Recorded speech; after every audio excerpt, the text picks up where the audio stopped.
자, 우리 시대를 이야기할 때 빼놓을 수 없는 두 나라가 있죠. 바로 미국과 중국, 흔히 G2라고 부르는 두 강대국입니다. 이번 시간에는요, 이 두 나라가 어떻게 이렇게 다른 길을 걷게 됐는지, 그 핵심인 리더십 스타일을 아주 깊숙이 한번 들여다보려고 합니다. 맞아요. 지금 세계가 어떻게 돌아가는지를 보려면 사실 이 두 나라의 관계만 봐도 거의 다 보인다고 할 수 있죠.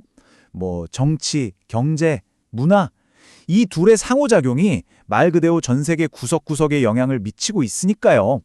근데 문득 이런 생각이 들지 않으세요? 이 막강한 힘, 도대체 어디서 나오는 걸까요? 보통은 경제력이다, 군사력이다, 이런 얘기를 많이 하잖아요. 그런데 오늘 우리가 살펴볼 자료는 조금 다른 이야기를 합니다. 힘의 진짜 근원이 다른 곳에 있다는 거죠.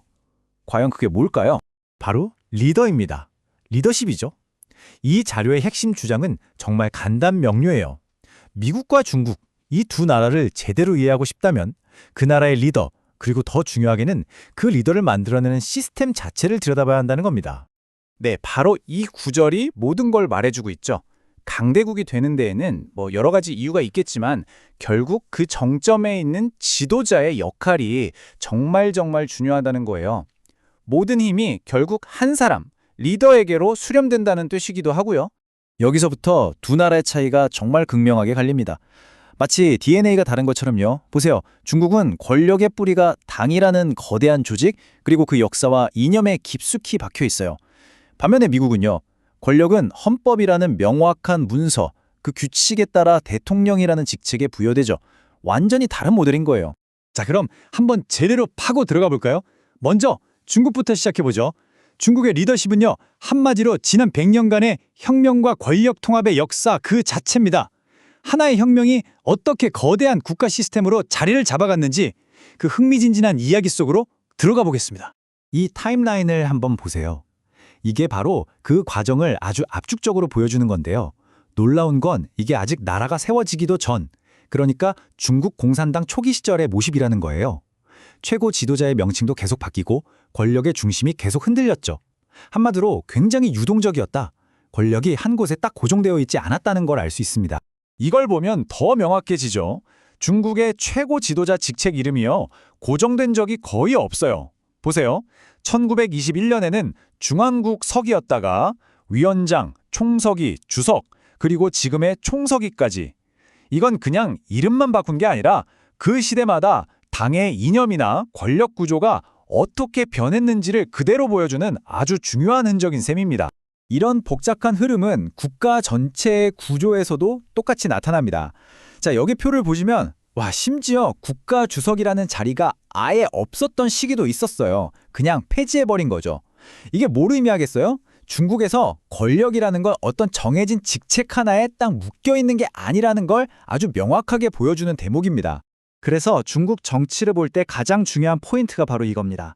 공식적인 직함이 그 사람의 실제 권력을 전부 말해주지 않는다는 것. 가장 대표적인 예가 바로 덩샤오핑이죠. 공식 직책은 그리 높지 않았지만 모두가 그를 최고 영도자로 인정했잖아요. 이처럼 보이지 않는 비공식적인 권위가 공식적인 직책보다 훨씬 더 강력할 수 있다는 게 중국 리더십의 아주 큰 특징입니다. 자, 그럼 이제 완전히 다른 세상으로 한번 가보겠습니다. 기어를 확 바꾸는 느낌으로 미국으로 넘어가 보죠. 여기서는 중국과는 정말 180도 다른 리더십의 그림이 펼쳐집니다. 중국이 유동적이고 변화무쌍했다면 미국은 그야말로 예측 가능성과 안정성의 상징입니다. 보세요. 조지 워싱턴부터 조 바이든까지 240년이 넘는 시간 동안 단 한 번도 끊어지지 않고 이어져 온 이 계승의 라인. 정말 말 그대로 끊어지지 않은 사슬이죠. 아주 명확하고 규칙적입니다. 이 시스템이 얼마나 일관적인지 보여주는 재미있는 사실이 하나 있어요. 지금 조 바이든 대통령이 46대잖아요. 그런데 실제로 대통령직을 거쳐간 사람은 딱 45명입니다. 왜냐하면 그로버 클리블랜드라는 대통령이 22대와 24대, 임기를 건너뛰고 2번 했거든요. 이런 사소한 것까지 기록될 정도로 시스템이 체계적이라는 거죠. 그렇다고 해서 미국 대통령의 역사가 마냥 평탄하고 지루했다는 뜻은 절대 아닙니다. 이 안정적인 시스템 안에서도 정말 엄청난 드라마들이 있었죠. 자료를 보면요. 임기 중에 암살당한 대통령이 무려 4명이나 되고요. 스스로 물러난 대통령도 있었죠. 심지어 애덤스 가문이나 부시 가문처럼 할아버지, 아버지, 아들이 대를 이어 대통령이 되는 마치 왕조 같은 모습도 나타났습니다. 자, 지금까지 우리는 정말 다른 두 개의 길을 따라가 봤습니다. 그렇다면 이렇게 판이하게 다른 리더십의 역사가 지금 오늘날의 G2 관계에 대해 우리에게 던지는 메시지는 과연 무엇일까요? 결국 각 시스템을 움직이는 핵심 원리, 즉 운영체제가 다르다는 걸 보여줍니다.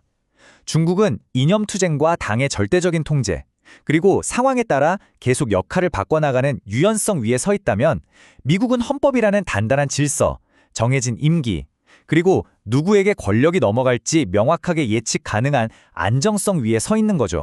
중국 사람들이 흔히 하는 이 말이 그들의 리더 중심적인 역사관을 정말 완벽하게 보여주는 것 같아요. 순원이 잠자던 사람들을 깨웠고 마오쩌둥이 그들을 일어서게 했고 덩샤오핑이 그들을 먹고 살게 해주었다.